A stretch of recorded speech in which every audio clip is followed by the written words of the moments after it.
सन 2015 की बात है। अप्सरा ब्यूटी पार्लर 6 महीने पहले ही खुला था, लेकिन इसकी गिनती दिल्ली के सबसे मशहूर मेकओवर पार्लर में होनी शुरू हो गई थी। पार्लर की मालकिन श्वेता तिवारी को लोग मेकओवर का भगवान मानने लगे थे। धीरे से पार्लर का दरवाजा खुला। श्वेता ने देखा कि एक सांवली लड़की, जिसके चेहरे पर काफी पिंपल्स हैं, अंदर आ रही है। वेलकम डियर, क्या नाम है आपका? मेरा नाम निशा है। तुम्हारी स्किन का तो बहुत बुरा हाल है, लेकिन तुम अब फिक्र मत करना। मैं तुमको इतना खूबसूरत बना दूंगी कि जितने लड़कों ने भी आज तक रिजेक्ट किया होगा, वो सारे तुम्हारे कदमों में होंगे। इसीलिए तो मैं आपके पास आई हूँ। पैसे चाहे जितने लगे, मैं आपको ज्यादा ही दूंगी, लेकिन प्लीज मुझे इस बदसूरती से निजात दिला दीजिए। हो जाएगा, सब हो जाएगा। बस 1 महीने का ट्रीटमेंट है। तुम कल शाम 5 बजे के बाद यहाँ आ जाना, ठीक है? हाँ ठीक है मैम। अगले दिन निशा पार्लर पहुंची। Close your eyes my dear. Nisha ने जैसे ही आंखें बंद की तो उसने निशा की आंखों पर कुकुम्बर के स्लाइस रख दिए। फिर उसने चेयर को पकड़ा, एक कमरे में ले गई। निशा, अपनी आंखें मत खोलना, वरना आंखों में जलन होने लगेगी।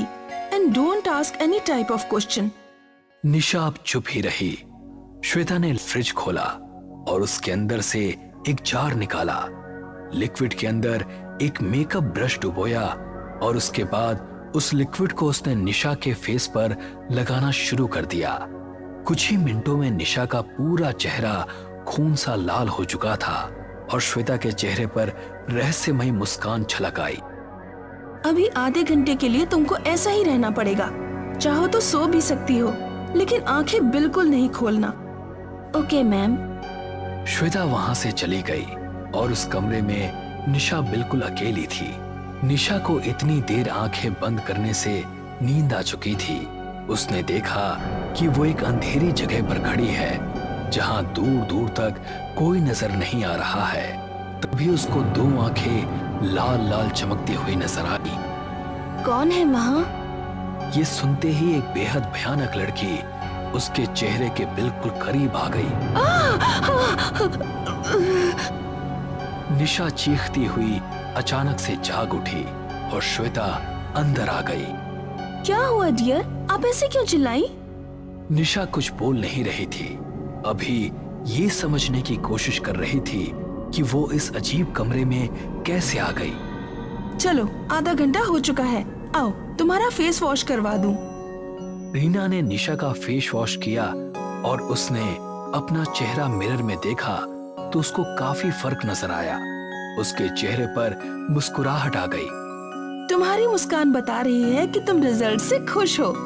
हाँ मैम। ये तो पहला दिन है, अभी तुम्हें 29 डेज और आना है। बिल्कुल गैप नहीं करना। Thank you ma'am, bye. Nisha वहां से चली गई। उस दिन के बाद कई दिन गुजरे और धीरे धीरे 1 महीना निकल गया। आखिरी दिन भी श्वेता ने निशा के साथ वैसा ही किया। जब श्वेता उसको आईने के सामने ले गई तो अपना गोरा रंग और चमकता साफ सुथरा चेहरा देखकर निशा हैरान रह गई। उसकी खुशी का ठिकाना नहीं था। वाकई में मुझे तो आइडिया भी नहीं था कि मैं इतनी खूबसूरत हो सकती हूँ। तुम्हें देखकर मुझे बहुत अच्छा लग रहा है निशा। अब एक बात सुनो, मैं ये ब्रेसलेट तुमको दे रही हूँ, इसको मेरा आशीर्वाद समझना। Sure ma'am, thank you.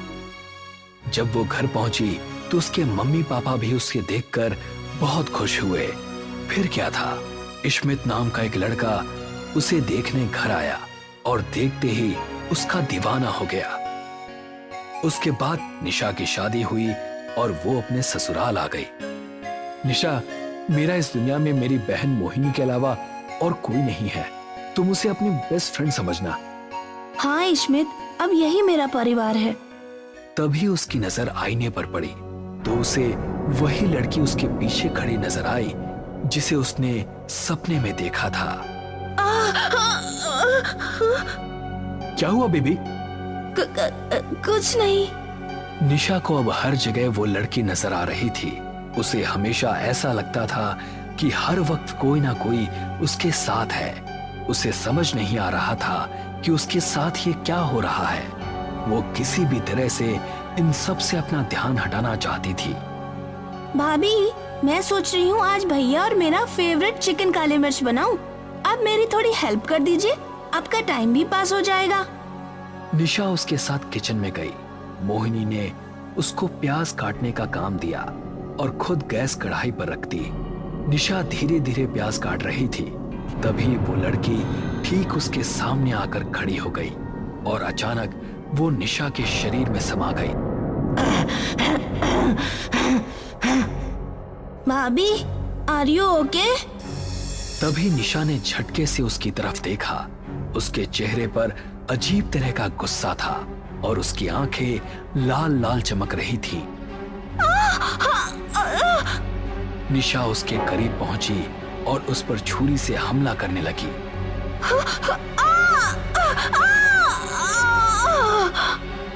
एक कट उसके हाथ पर लगा और दूसरा उसके कंधे पर।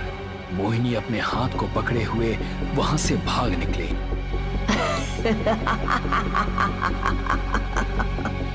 निशा छुरी पर लगे उसके खून को चाटने लगी। मोहिनी सीधा घर के बाहर आकर रुकी। उसकी कलाई और कंधे से खून निकल रहा था। उसने तभी इश्मित को कॉल लगाया। भैया, भैया, आप कहाँ हो? क्या हुआ छोटी, तुम इतनी डरी हुई क्यों हो? भैया, भाभी को पता नहीं क्या हो गया है। उन्होंने छुरी से मुझ पर हमला भी किया। क्या? आप जल्दी से आ जाइए। इश्मित उसी टाइम ऑफिस से निकल गया। वो घर पहुंचा तो देखा कि मोहिनी बाहर खड़ी थी। उसने मोहिनी को पीछे रहने के लिए कहा और घर के अंदर चला गया। निशा अब किचन से निकल चुकी थी।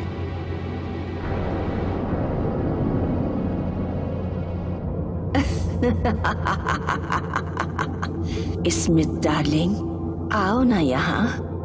निशा, ये क्या हो गया है तुम्हें? अभी बताती हूँ। ऐसा कहकर वो तेजी से उसकी तरफ भागी। इश्मित ने धड़ाम से दरवाजा बंद कर दिया।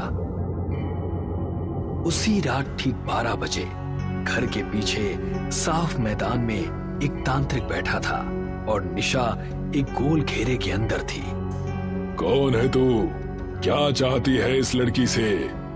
नहीं बताऊंगी। नहीं बताएगी? उसने एक भस्म निशा पर फूंकी। बता कौन है तू और क्यों इस लड़की के पीछे पड़ी है? मेरा नाम मेघना है। मैं मेरे गांव की सबसे खूबसूरत लड़की थी। अभी मेरी उम्र सिर्फ 17 साल की थी, लेकिन मेरा शराबी बाप मुझे बोझ समझता था। मुझे बहुत मारता था और मेरी माँ को भी मेरी तरफ से बोलने नहीं देता था। एक दिन श्वेता मेरे घर आई। इतनी खूबसूरत बच्ची है आपकी और आप इस गांव में इसका फ्यूचर खराब कर रहे हैं। तो क्या करूं? इसे विदेश भेज दूं क्या? मैं इस लड़की को अडॉप्ट करना चाहती हूँ। अपने पार्लर में इसको रखूंगी और काम सिखाऊंगी। इसकी स्टडी करवाऊंगी। मेरे बाप ने मुझे श्वेता को सौंप दिया। श्वेता मुझे शहर लाई और अपने पार्लर में रखा। जब मैं सो जाती थी तो वो मेरे सिरहाने बैठकर जादू टोना किया करती थी। उसने अचानक मुझ पर हमला कर दिया और मेरा खून निकालकर उसको एक बड़े बर्तन में कर दिया। मेरी जान जा चुकी थी। वो हर बदसूरत लड़की के चेहरे पर मंत्रों का जाप करते हुए मेरे खून का लेप लगाती। उसने मेरे खून में ऐसी भस्म मिला रखी है जिससे कि वो कभी नहीं जमता। मुझे इतना ही समझ आया कि वो मेरी खूबसूरती काले जादू के जरिए बांट रही है। जिस भी लड़की ने मेरा खून इस्तेमाल किया है, मैं उसके साथ कुछ भी कर सकती हूँ। इसीलिए वो हर लड़की की कलाई पर रुद्राक्ष पहना देती है, जिससे मैं उसके करीब नहीं आ पाती। तेरे साथ बहुत गलत हुआ। मैं तुझे मुक्ति दिलाऊंगा। बता, तेरी लाश कहाँ है? नहीं बताऊंगी। इस लड़की को मरना पड़ेगा।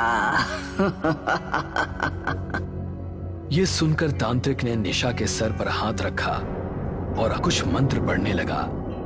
फिर उसने इश्मित से कहा, इसकी लाश पार्लर के पीछे एक पौधे के नीचे दफन है, उसे निकाल कर जला दो, इसे मुक्ति मिल जाएगी।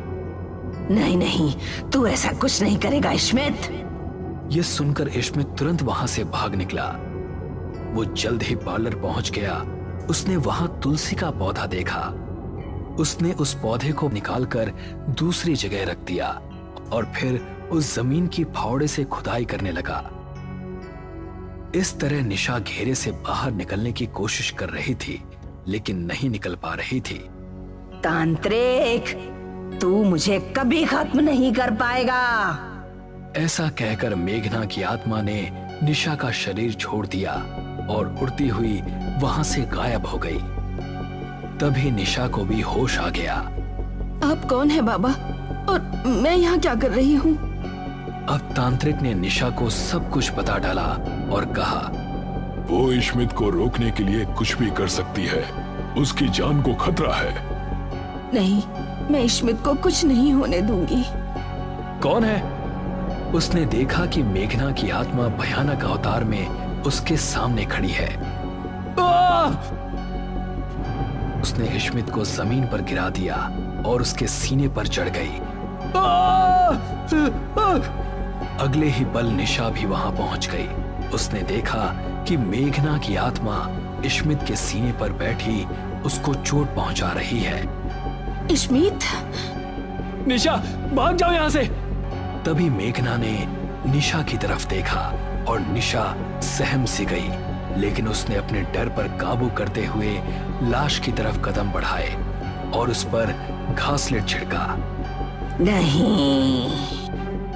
मेघना की आत्मा इश्मित के ऊपर से उठी और निशा की तरफ भागी। निशा ने माचिस उठाई और तिली जलाने लगी। मेघना की आत्मा हवा में उड़ती हुई तेजी से उसके पास आ रही थी। वो अभी कुछ ही कदम की दूरी पर थी कि तिली जल गई और निशा ने झट से वो तिली लाश के ऊपर फेंक दी।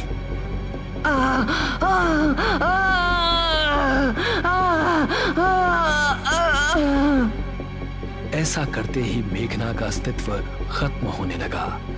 एक ही मिनट के अंदर मेघना की आत्मा धुआं बनकर हवा में गायब हो गई।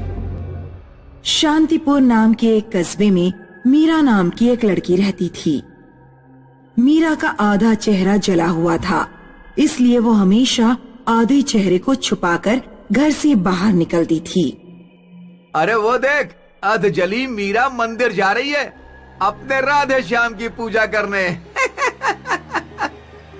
इसका पूरा चेहरा कभी ना कभी तो मैं देख कर ही रहूंगा। ये शबाना ब्यूटी पार्लर जाती है।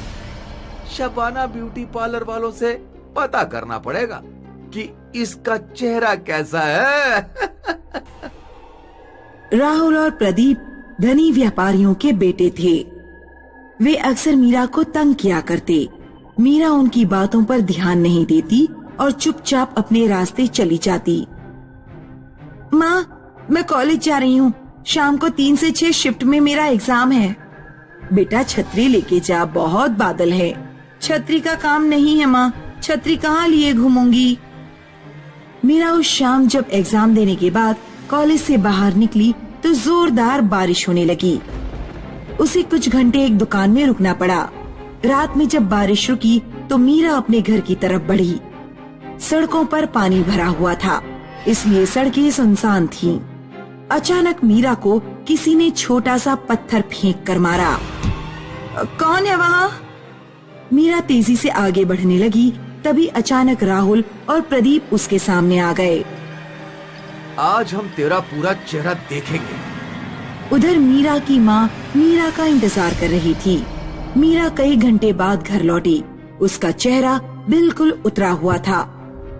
क्या हुआ बेटी, इतनी देर कैसे हो गई?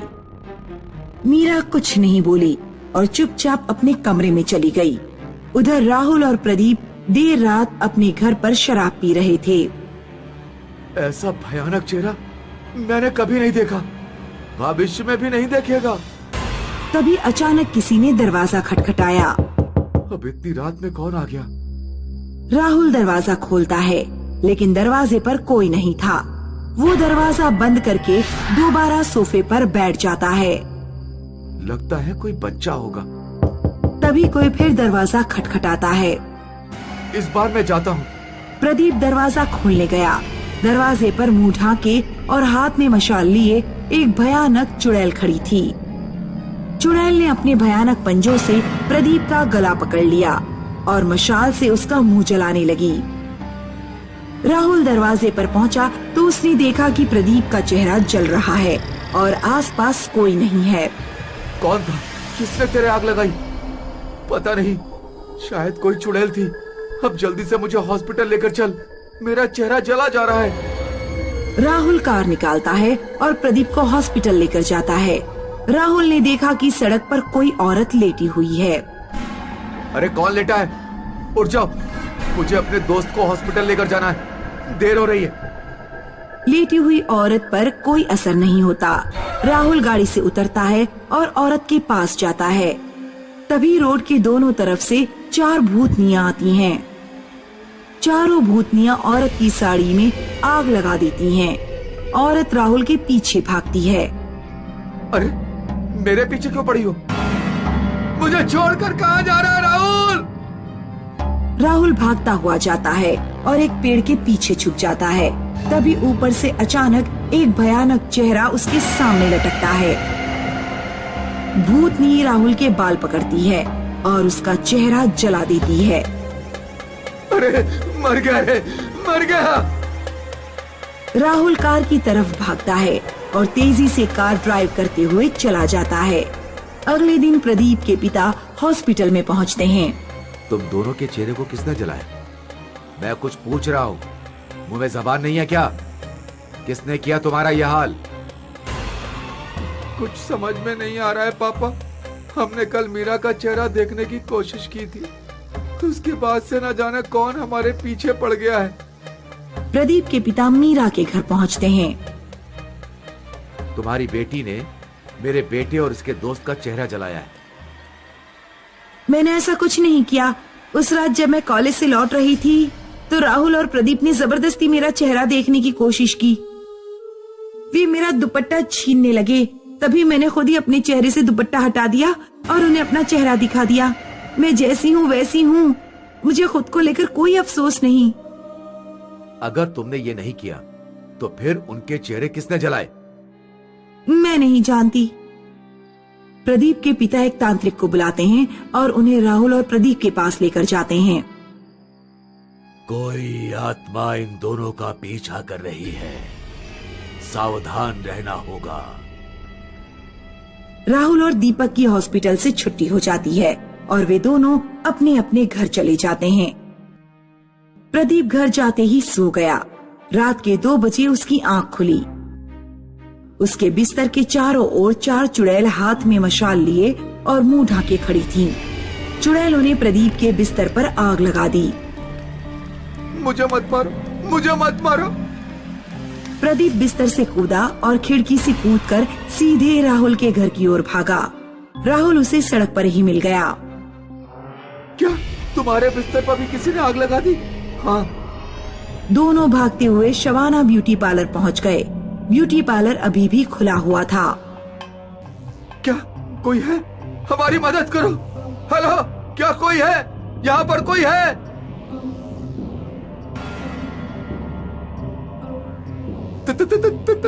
तुम कौन हो? मैं वैशाली हूँ। 50 सालों से मेरी आत्मा इस कस्बे में भटक रही है। मैं भी मीरा की तरह आधी जली हुई थी। उस समय ये कस्बा गांव था। एक दिन जब मैं रास्ते से गुजर रही थी तो तुम्हारे जैसे कुछ छिछोरों ने मेरा चेहरा जबरदस्ती देखने की कोशिश की और जब मैंने चेहरा नहीं दिखाया तो उन्होंने मुझे उठाकर कुएं में फेंक दिया। मुझे तैरना नहीं आता था और मैं डूबकर मर गई। भूतनी ब्यूटी पार्लर का दरवाजा बाहर से बंद कर देती है और ब्यूटी पार्लर में आग लगा देती है। राहुल और प्रदीप अंदर चिल्लाते रह जाते हैं, बचाओ, बचाओ।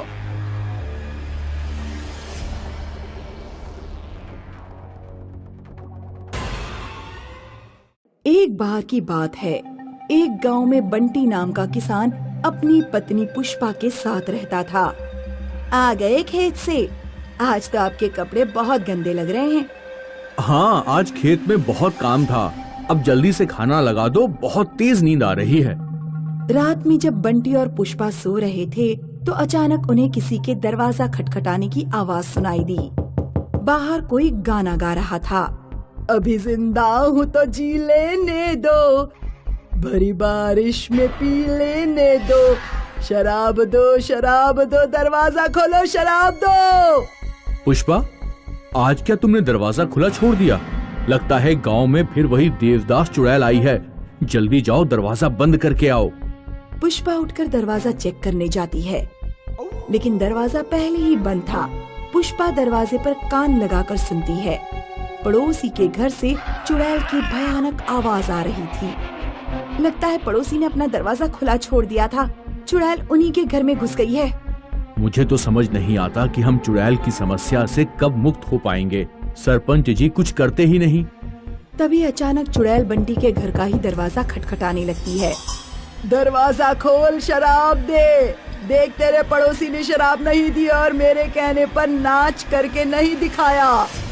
मैंने उसकी गर्दन काट दी। अब जल्दी आ और शराब दे। पुष्पा, अब क्या होगा? ये चुड़ैल तो हमारे घर आ गई। आप डरिए मत, मैंने एक शराब की बोतल इमरजेंसी के लिए खरीद कर रखी थी। पुष्पा दरवाजे के नीचे से शराब की बोतल खिसका देती है। तब चुड़ैल बोतल लेकर चली जाती है। सुबह बंटी के पड़ोस के घर में मातम छाया हुआ था। चुड़ैल ने मेरे बेटे और बहू को मार डाला। अब कौन मुझे न्याय दिलाएगा? वो नाशपिटी चुड़ैल मेरे बेटे बहू को खा गए। बंटी और गांव के कुछ आदमी सरपंच के पास जाते हैं। सरपंच जी, आप कुछ करते क्यों नहीं?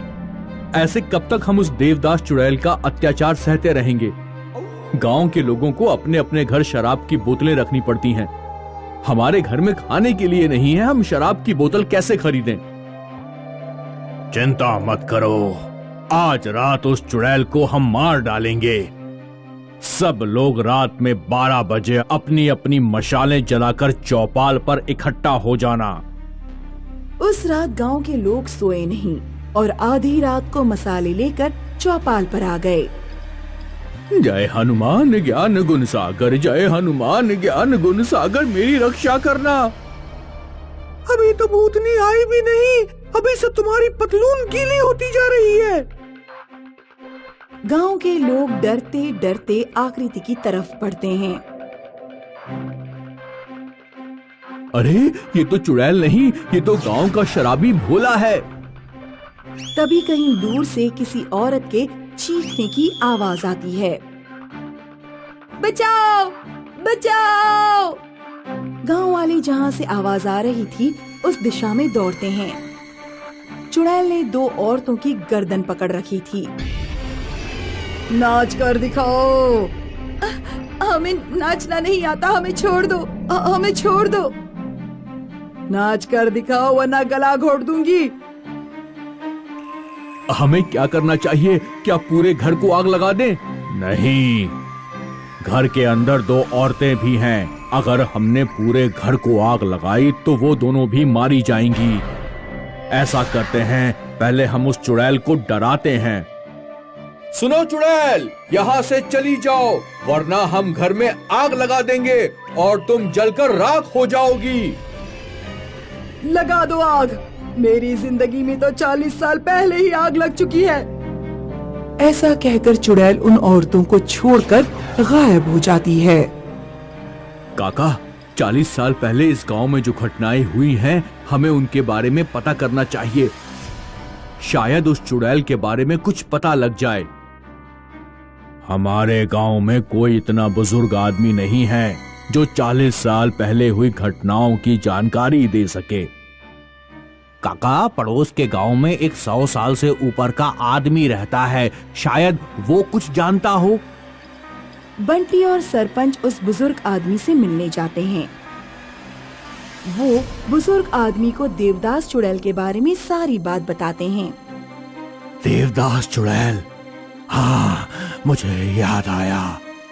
40 साल पहले की बात है। गांव में श्यामदास नाम का एक बहुत अमीर जमींदार रहता था। उसकी बेटी एक नीची जाति के लड़के से प्यार करती थी। जब जमींदार को ये बात पता लगी तो उस जमींदार ने लड़के को मरवा दिया, क्योंकि अगर जमींदार की लड़की नीची जाति के लड़के से शादी कर लेती तो जमींदार की नाक कट जाती।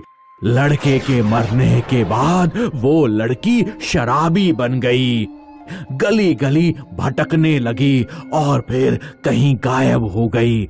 किसी को नहीं पता वो कहाँ गई। जमींदार भी गांव छोड़कर चला गया। मुझे लगता है ये उसी लड़की की आत्मा है जो चुड़ैल बनकर तुम लोगों को परेशान कर रही है। वो चुड़ैल प्रेम की भूखी है, उससे प्यार से बात करो। काका, आज रात मैं अकेले ही चुड़ैल से बात करूंगा। हालांकि मुझे डर लग रहा है, लेकिन फिर भी मैं ये काम करूंगा। बंटी उस रात अकेला ही चौपाल पर बैठा रहा। फिर चुड़ैल उसके पास आई। मैं तुमसे नहीं डरता। मुझे तुम्हारे बारे में सब कुछ पता लग गया है। तुम्हारे साथ जो कुछ भी हुआ उसका मुझे बहुत अफसोस है, लेकिन उसके लिए हम गांव वालों को परेशान मत करो। गांव में कोई भी लड़का या लड़की किसी से भी प्रेम करेगा तो हम उनकी शादी कराएंगे। हम अपने गांव में जाति भेद भी नहीं रहने देंगे। अगर दो लोग आपस में प्रेम करते होंगे तो उनकी जाति देखे बिना उनकी शादी कराई जाएगी। काश 40 साल पहले भी लोग इतने ही समझदार होते तो मुझे चुड़ैल बनकर इस तरफ भटकना नहीं पड़ता। तुम एक अच्छे इंसान लगते हो। मैं तुम पर भरोसा करके इस गांव से जा रही हूँ। ध्यान रखना, जैसी मेरी हालत हुई है वैसी किसी और की ना हो। ऐसा कहकर चुड़ैल गांव से हमेशा के लिए गायब हो जाती है।